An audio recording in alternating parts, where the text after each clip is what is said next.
Let's talk about developing the skill in our life, how important it is. Because these days we see that a lot of youth, they are getting prepared for their government jobs. Having degrees, that's always good to have degrees. But we find that they are not developing some skills within themselves.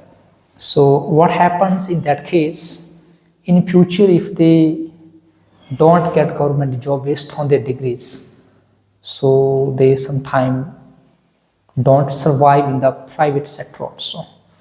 My suggestion is that developing some skills in our life is always very important.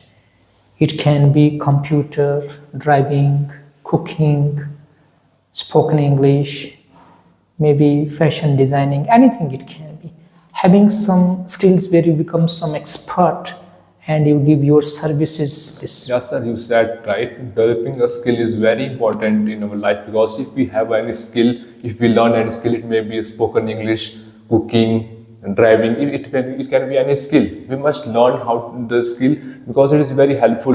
We can see that most of the students in our generation, they depends on the government jobs, and they have a lot of degrees, government degrees, but they are not able to, they are not skillful person. So that's why we need to develop any skill which make us a self-dependent person.